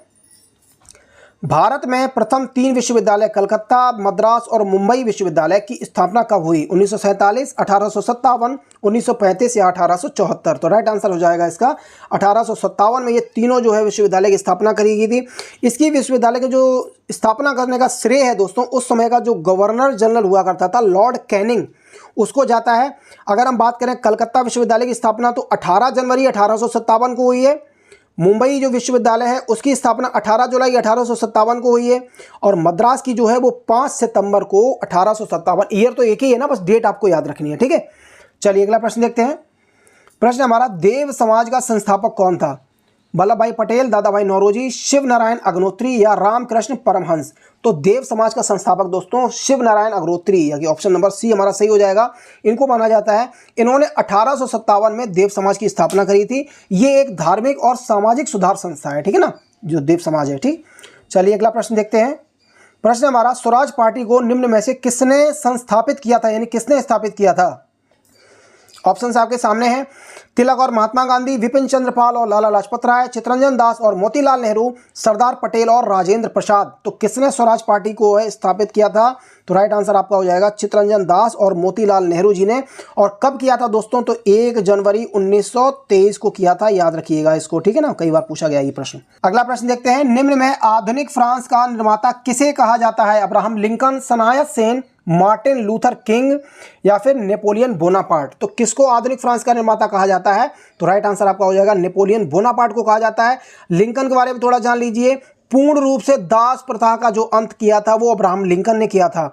और मार्टिन लूथर जो है दोस्तों धर्म सुधार आंदोलन का जनक इनको माना जाता है, ठीक है। अगला प्रश्न बहुत ही बढ़िया है, प्रश्न हमारा, गुलाबों का युद्ध कहाँ हुआ था। अमेरिका, जर्मनी, इंग्लैंड और भारत। अब इसमें ये ना समझ लीजिएगा कोई गुलाब फेंक फेंक के मारे गए होंगे एक दूसरे के ऊपर, ठीक है। तो राइट आंसर इसका हो जाएगा इंग्लैंड।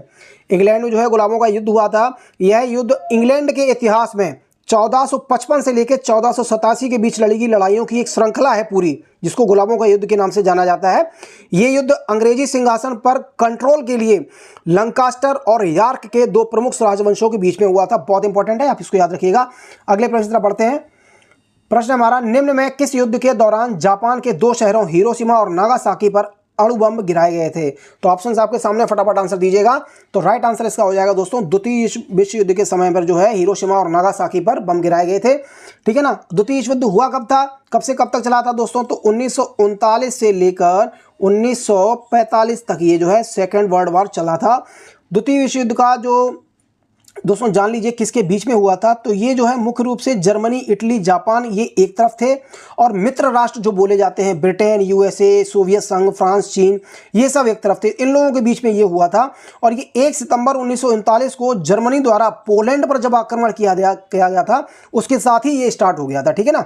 याद रखिएगा, जर्मनी ने पोलैंड पर आक्रमण किया था सेकेंड वर्ल्ड वॉर में, तभी ये स्टार्ट हुआ है।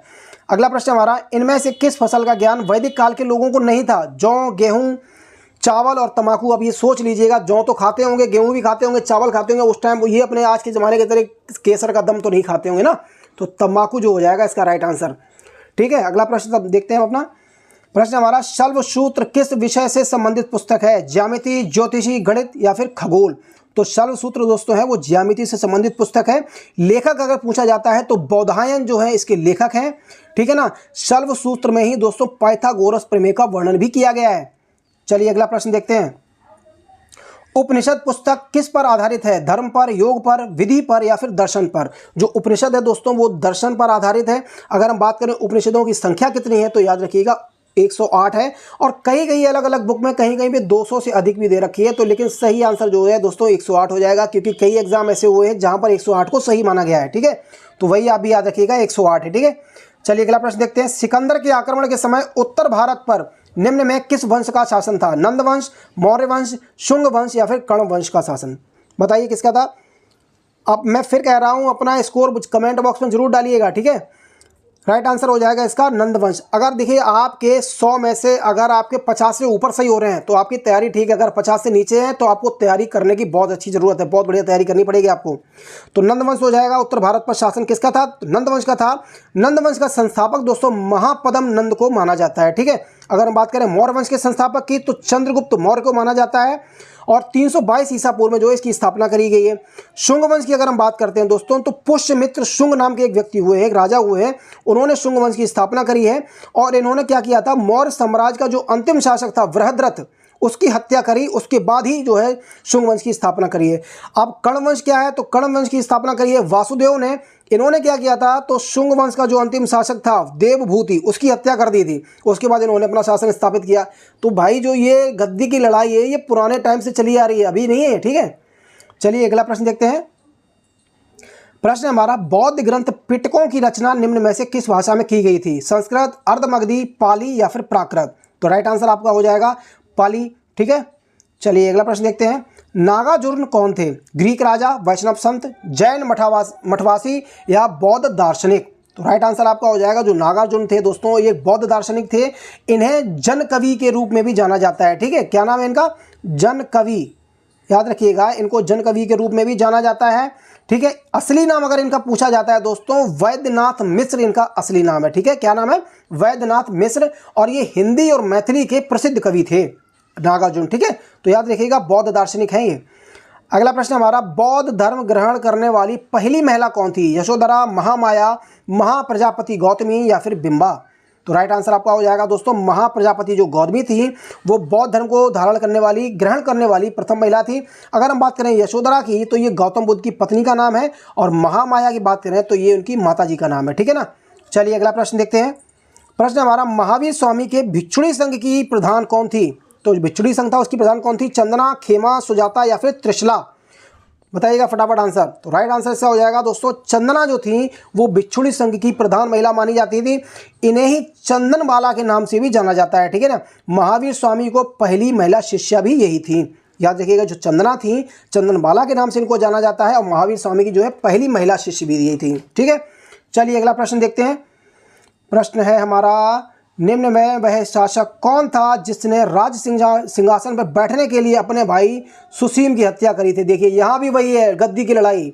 अजातशत्रु, अशोक, कनिष्क या फिर सिमुक? तो राइट आंसर आपका हो जाएगा दोस्तों अशोक जो ऐसे व्यक्ति थे जिन्होंने अपने सुसीम, अपने बड़े भाई की हत्या कर दी थी गद्दी के लिए। ऐसा कहा जाता है कि अशोक ने कम से कम 99 लोगों की हत्या करी थी इसी गद्दी के चक्कर में, ऐसा बताते हैं। सुसीम के बारे में थोड़ा जान लेते हैं। सुसीम जो है बिंदुसार का पुत्र था। ऐसा कहा जाता है कि अशोक ने इसे जहर देकर मारा, फिर एक गड्ढे में फेंक दिया और बाद में उसी गड्ढे में आग लगा दी, मतलब उसको जला दिया, ठीक है, ऐसा बताते हैं। चलिए अगला प्रश्न देखते हैं। उत्तराखंड में अशोक का एक शिलालेख निम्न में से कहां पर स्थित है? देवप्रयाग, केदारनाथ, ऋषिकेश या फिर कालसी? तो राइट आंसर आपका क्या हो जाएगा? कालसी में जो एक शिलालेख है उत्तराखंड में, वहां पर अशोक के अभिलेख मिलते हैं, ठीक है। कालसी जो है उत्तराखंड के देहरादून जिले में है। ये शिलालेख जो है यमुना नदी के किनारे स्थित है। इसे 14 प्रमुख शिलालेखों में से एक माना जाता है। जो अशोक के 14 शिलालेख मिले उनमें सबसे प्रमुख ये माना जाता है कालसी का। तो ये इंपॉर्टेंट प्रश्न बन जाता है यहाँ पे। चलिए अगला प्रश्न देखते हैं। दिल्ली के महरौली के कुब्बत उल इस्लाम मस्जिद के प्रांगण में स्थित प्रसिद्ध लौह स्तंभ किसकी स्मृति में बनाया गया? आपको याद है ना, लौह स्तंभ जो है किसकी स्मृति में बनाया गया? अशोक, चंद्र, हर्ष या फिर अनंगपाल? तो राइट आंसर आपका हो जाएगा जो चंद्र है ना, चंद्रगुप्त द्वितीय को ही चंद्र कहा जाता था, और चंद्रगुप्त द्वितीय को ही दोस्तों विक्रमादित्य भी कहा जाता था। तो याद रखिएगा लौह स्तंभ कहाँ पर है? दिल्ली के महरौली में स्थित है। कुव्वत उल इस्लाम जो मस्जिद है उसी के प्रांगण में स्थित है। चंद्रगुप्त द्वितीय की याद में बनाया गया था। ये भगवान विष्णु को समर्पित है, ऐसा माना जाता है। इसे चंद्रगुप्त के बेटे कुमारगुप्त जिन्हें अपने पिता की याद में बनवाया था, ठीक है ना।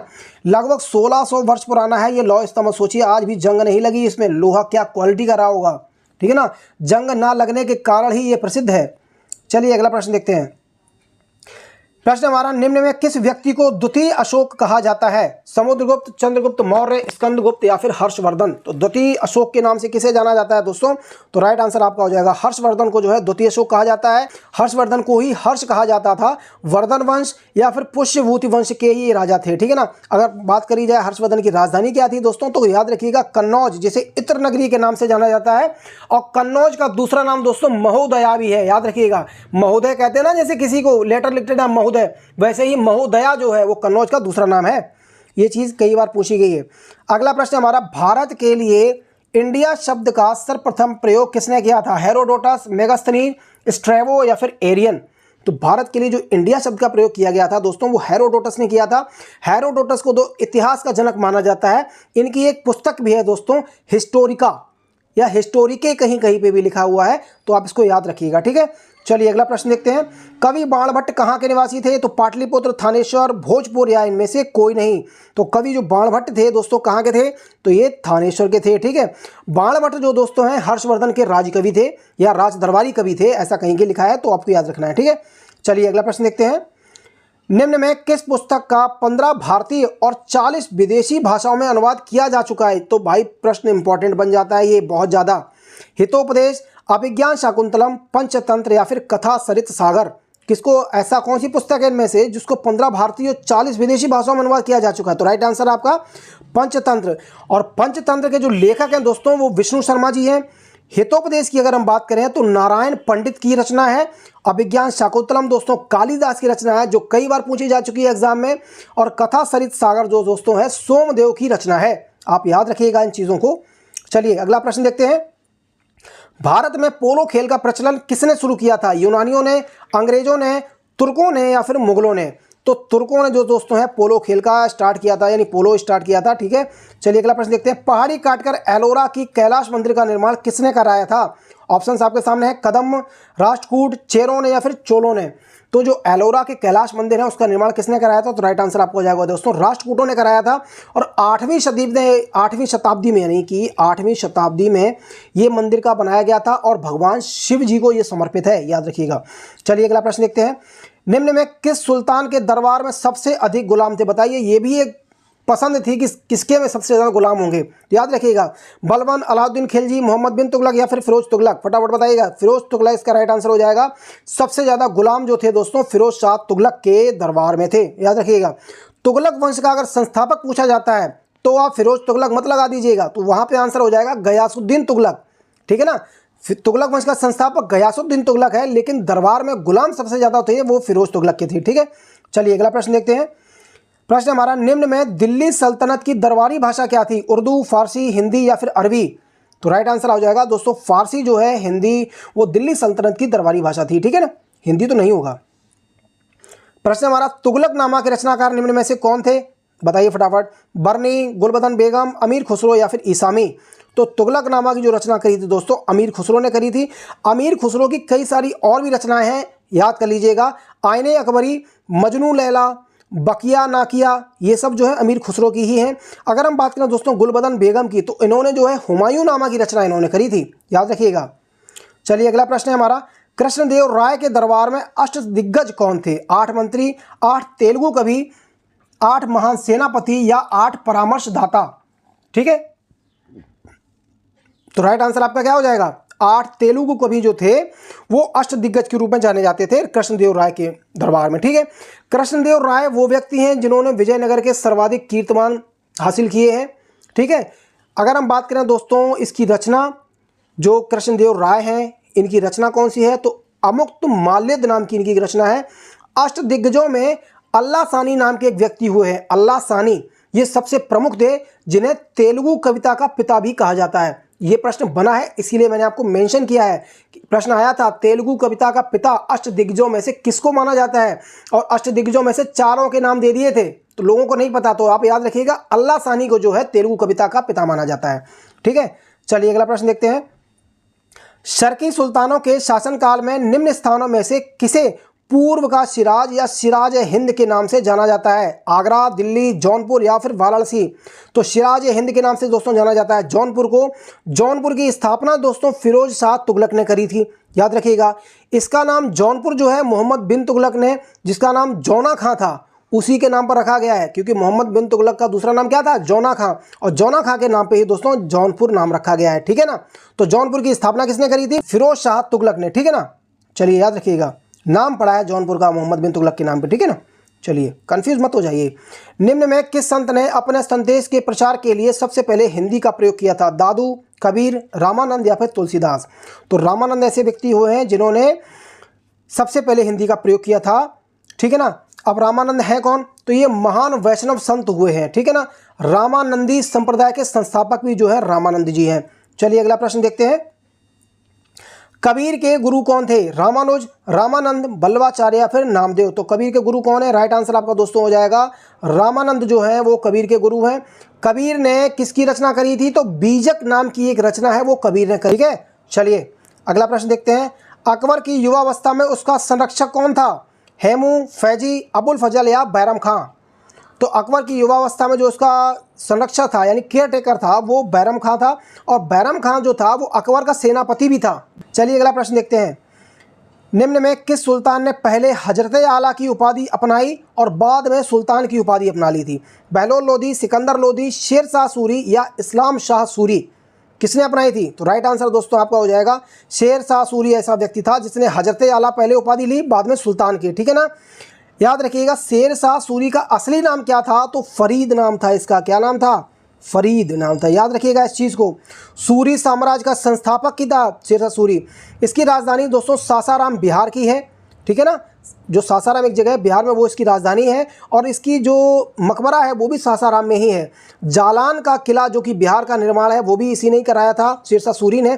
उस वक्त जो है 5 लाख रुपए का इसमें लागत आई थी, याद रखिएगा। और जीटी रोड का निर्माण भी जो है वो शेरशाह सूरी ने ही कराया है, ठीक है। चलिए अगला प्रश्न देखते हैं। निम्न में से मुमताज महल का असली नाम क्या था? बढ़िया प्रश्न है।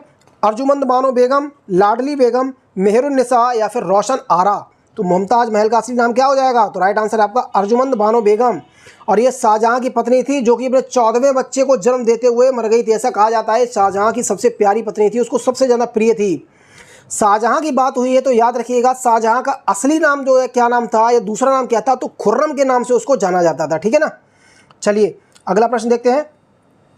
मुगल प्रशासन में जिले को किस नाम से जाना जाता था? तो आहार, दस्तूर, सूबा या फिर सरकार। तो जो जिले हुआ करते थे उनको किस नाम से जानते थे? तो राइट आंसर हो जाएगा दोस्तों सरकार के नाम से जाना जाता था। अगर हम बात करें आहार की तो ये जो गांव हुआ करते हैं उनको आहार के नाम से जानते थे।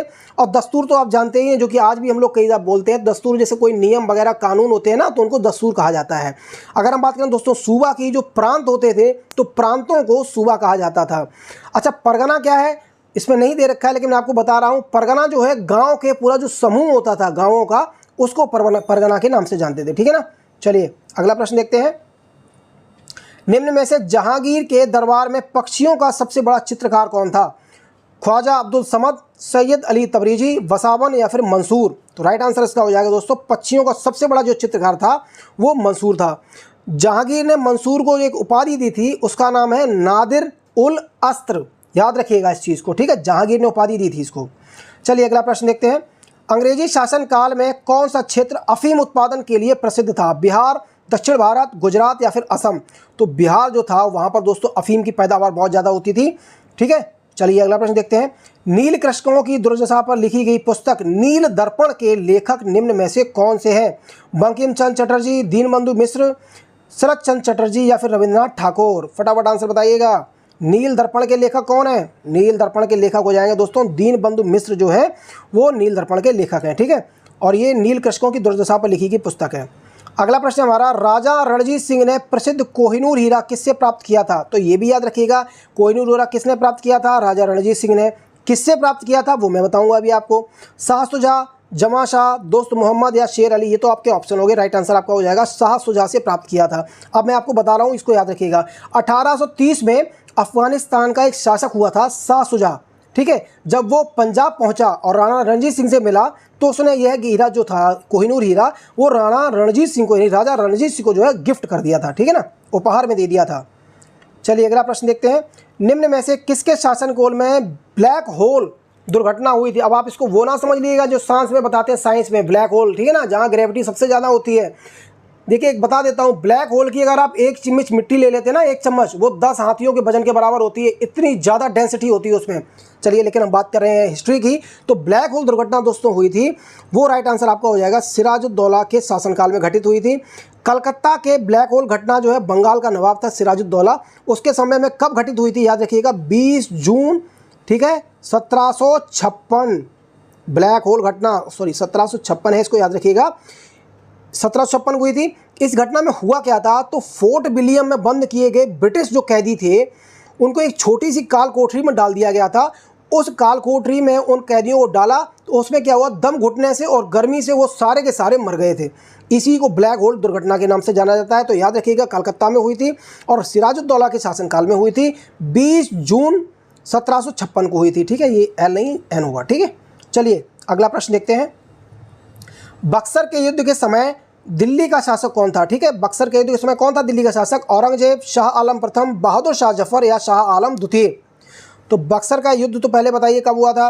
तो 22-23 अक्टूबर, ये मान के चलिए 22-23 अक्टूबर दोस्तों 1764, ठीक है, ये हुआ था बक्सर का युद्ध अपना। और किसके बीच में हुआ था? तो ईस्ट इंडिया कंपनी और प्लस ये सिराजुद्दौला, मीर कासिम और शाह आलम द्वितीय, ये इनका सम्मिलित एक ग्रुप था, इन लोगों के बीच में हुआ था, लेकिन ईस्ट इंडिया कंपनी जीत गई थी। तो हमारा राइट आंसर क्या हो जाएगा दोस्तों? शाह आलम द्वितीय। मैंने बताया ना, सिराजुद्दौला, मीर कासिम और शाह आलम द्वितीय, इन तीनों लोगों ने मिलकर जो है ईस्ट इंडिया के खिलाफ लड़े थे ये लोग, ठीक है। चलिए अगला प्रश्न देखते हैं।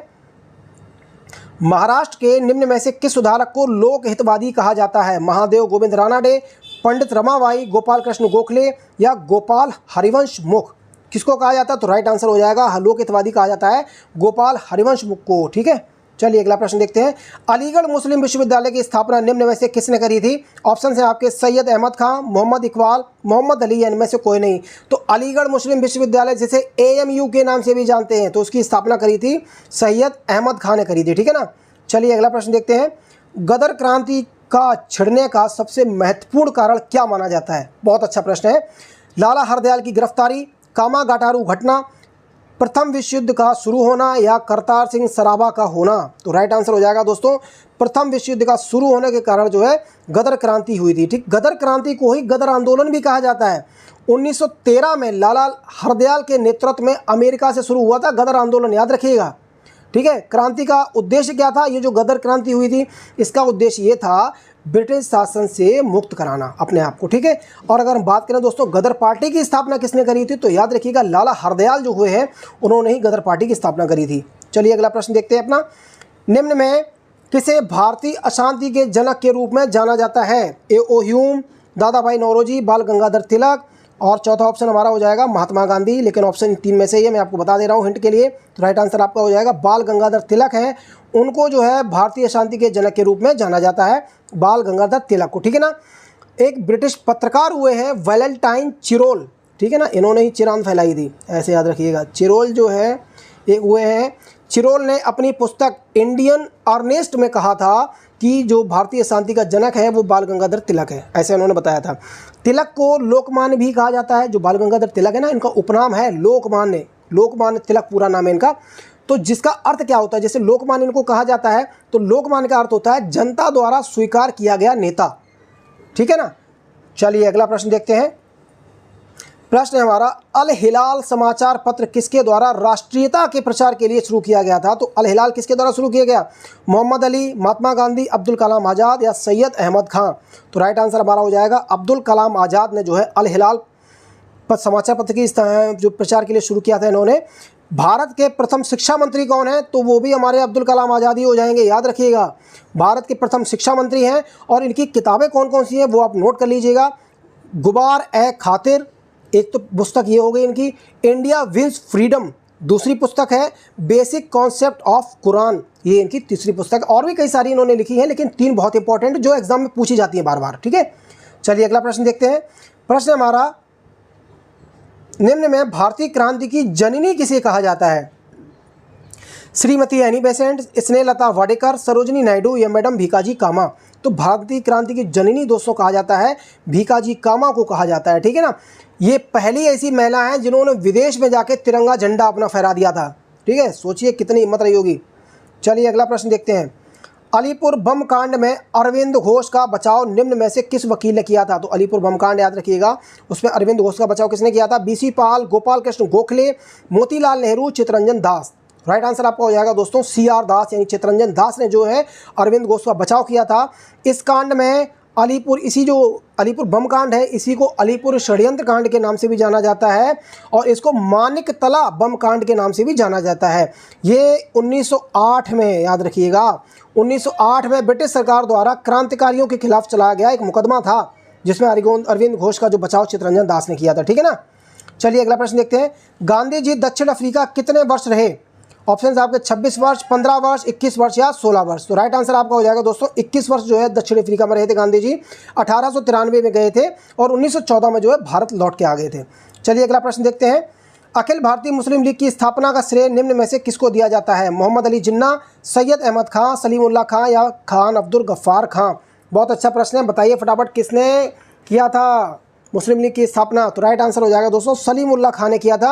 अगर हम बात करें कब करी थी, तो 30 दिसंबर 1906 को, याद रखिए सलीमुल्लाह खां ने 30 दिसंबर 1906 को कहाँ पे की थी? ढाका में की थी, बांग्लादेश ढाका में, वहाँ पे इसकी स्थापना करी थी। ठीक है, चलिए अगला प्रश्न बहुत इंपॉर्टेंट है, पेन कॉपी तैयार रखिएगा, डिटेल में बताने वाला हूँ इसको। निम्न में किस अधिनियम में पहली बार भारत के लिए संघीय संरचना प्रस्तुत करी गई थी? ऑप्शन आपके सामने है, फटाफट आंसर दीजिएगा। मैं आपको आंसर बता रहा हूँ डायरेक्ट। 1935 का जो अधिवेशन था उसमें संघीय संरचना की बात करी गई थी। 1935 का जो अधिवेशन है दोस्तों, इसकी मुख्य बातें हैं, नोट कर लीजिएगा ध्यान से। पहली इसकी है, इसमें प्रांतीय स्वायत्तता, द्वैध शासन का अंत हुआ, संघीय न्यायालय की स्थापना जो कि 1937 में हुई, लेकिन 1935 के अधिवेशन के थ्रू ही हुई थी। वर्मा को भारत से अलग भी किया गया इसी अधिवेशन के अंतर्गत। संघीय लोक सेवा आयोग की स्थापना भी हुई। केंद्र और प्रांतों के बीच शक्तियों का विभाजन 3 सूचियों के माध्यम से किया गया, और वो 3 सूचियां दोस्तों कौन सी थी? संघीय सूची, प्रांतीय सूची और संवर्धित सूची। ये बहुत इंपॉर्टेंट फैक्ट है, नोट कर लीजिएगा इसको, ठीक है। चलिए अगला प्रश्न देखते हैं। नमक सत्याग्रह किस वर्ष प्रारंभ हुआ? 1930, 1932, 1928 या फिर 1931? तो राइट आंसर आपका हो जाएगा 1930 को जो है नमक सत्याग्रह प्रारंभ हुआ। 12 मार्च 1930 इसकी डेट है। गांधी जी द्वारा साबरमती आश्रम से प्रारंभ हुआ था, और 6 अप्रैल 1930 को नमक कानून तोड़कर जो है इसको समाप्त किया गया, ठीक है ना। चलिए अगला प्रश्न देखते हैं। प्रश्न हमारा, निम्नलिखित भारतीय शासकों में कौन था जिसने विदेश में आधुनिक पद्धति से दूतावास स्थापित किए थे? हैदर अली, मीर कासिम, शाह आलम द्वितीय या फिर टीपू सुल्तान? तो राइट आंसर आपका हो जाएगा दोस्तों टीपू सुल्तान एक ऐसा व्यक्ति था जिन्होंने आधुनिक पद्धति से दूतावास स्थापित किए थे, ठीक है। चलिए अगला प्रश्न देखते हैं। राणा रणजीत सिंह निम्न में से किस मिशन से संबंधित थे? देखिए दोस्तों, मिशन नहीं है ये जो आप सोचते हैं वो मिशन नहीं, ये मिशन ही है, जो लिखा है वही। ऑप्शन से आपके सुनकर चकिया, संधावालिया, अहलूवालिया या रामगढ़िया। तो किस मिशन से संबंधित थे? तो राइट आंसर दोस्तों आपका हो जाएगा इसका सुकर चकिया, ठीक है। रणजीत सिंह सुकर चकिया मिसल के अंतिम मिसलदार यानी थे। मिसलदार का मतलब होता है दोस्तों सेनापति। उन्होंने ही इस मिसल को एक स्वतंत्र सिख साम्राज्य में परिवर्तित किया, और बाद में वे पंजाब के शासक बन गए थे। ये इनकी पूरी डिटेल है, ठीक है। चलिए अगला प्रश्न देखते हैं। निम्न में से किसने अपनी राजधानी मुर्शिदाबाद से मुंगेर स्थानांतरित करी थी? ऑप्शन से आपके सामने अली वर्दी खान, सिराजुद्दौला, मीर जाफर या फिर मीर कासिम। तो कौन सा ऐसा बंदा था जिसने मुर्शिदाबाद से मुंगेर स्थानांतरित करी थी? तो राइट आंसर दोस्तों आपका हो जाएगा ऑप्शन नंबर 4 मीर कासिम। देखिए अब मीर कासिम के बारे में मैं आपको बता दूं, 1760 से लेके 1763 तक बंगाल के नवाब रहे हैं मीर कासिम। बक्सर का युद्ध इन्होंने 1763 में लड़ा है, या ये भी याद रखिएगा। मीर कासिम और अंग्रेज़ों के बीच यानी कि ब्रिटिश ईस्ट इंडिया कंपनी के बीच में हुआ था, और इसमें ईस्ट इंडिया कंपनी जीत गई थी। पहले तो ईस्ट इंडिया कंपनी जो है मीर कासिम के बड़े फेवर में रहती थी। मीर कासिम ने जो अपनी मर्जी से काम किया, ईस्ट इंडिया कंपनी को वो पसंद नहीं आया, तो इन दोनों का युद्ध हो गया। युद्ध होने के बाद अंग्रेज़ों ने इनको हरा दिया। जब ये अंग्रेज़ जो मीर कासिम थे बक्सर की लड़ाई में हार गए, उसके बाद जो मीर कासिम थे बंगाल से इनको भागना पड़ा, और फिर इनकी मृत्यु दोस्तों जो है 1777 में जाके हुई है, ठीक है ना। चलिए अगला प्रश्न देखते हैं। स्वामी विवेकानंद किस स्थान पर धार्मिक सम्मेलन से प्रसिद्ध हुए थे? ऑप्शन से आपके लंदन, पेरिस, शिकागो या फिर बर्लिन। तो शिकागो इसका राइट आंसर हो जाएगा, ठीक है ना। शिकागो में एक सम्मेलन हुआ था। ये सम्मेलन कब हुआ था? 11 सितंबर 1893 में। यूएसए की एक जगह है वहाँ पर शिकागो, वहीं पर यह सम्मेलन हुआ था। यह सम्मेलन जो किस वजह से हुआ था दोस्तों? तो कोलंबस द्वारा अमेरिका की जो खोज की गई थी उसके 400 साल पूरे हुए थे इसमें, ठीक है ना। उसके 400 साल पूरे हुए थे, इसी के लिए उपलक्ष्य में ये सम्मेलन आयोजित किया गया था, ठीक है। चलिए अगला प्रश्न देखते हैं। प्रश्न हमारा आखिरी है, और आपसे बस एक ही बार कहना है कि दोस्तों चैनल को सब्सक्राइब ज़रूर कर लीजिएगा, और वीडियो को ज़्यादा से ज़्यादा आप शेयर कर दीजिए, ठीक है ना। हम भी आपके लिए बहुत मेहनत करते हैं, प्रश्न छांटते हैं, आपको डिटेल से बताते हैं। मैं खुद चाहता हूं आपका कहीं ना कहीं इस वीडियो से आपको 2-4 प्रश्न फंस जाएंगे, आपका सिलेक्शन पक्का होने वाला है, ठीक है। तो अब प्रश्न देखते हैं। चलो, अल्बुकर्क ने गोवा को 1510 ईस्वी में किससे छीना था? तो राजा जमेरिन से, बीजापुर के सुल्तान से, फ्रांस से या फिर इंग्लैंड से? तो राइट आंसर आपका हो जाएगा दोस्तों बीजापुर के सुल्तान से छीना था। अल्बुकर्क का पूरा नाम क्या था? तो अफोंसो डी अल्बुकर्क इसका पूरा नाम था। और बीजापुर सुल्तान कौन था दोस्तों?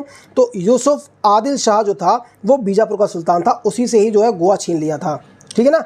तो उम्मीद करते हैं आपको वीडियो पसंद आई होगी, प्रश्न भी अच्छे लगे होंगे। अपना सजेशन हमें दोस्तों कमेंट बॉक्स में जरूर दीजिएगा। इससे पहले की वीडियो अगर आपने नहीं देखी तो फटाफट आप जाके देख लीजिएगा, प्लेलिस्ट में पड़ी हैं, बहुत ही इंपॉर्टेंट वीडियोस हैं। और अपने दोस्तों तक ज़्यादा से ज़्यादा वीडियो शेयर कर दीजिएगा। मैं फिर कह रहा हूँ, प्लीज़ चैनल को सब्सक्राइब करके अपना सपोर्ट जरूर करिएगा। और आप कहाँ से वीडियो देख रहे हैं तो हमें कमेंट बॉक्स में जरूर बताइएगा। धन्यवाद।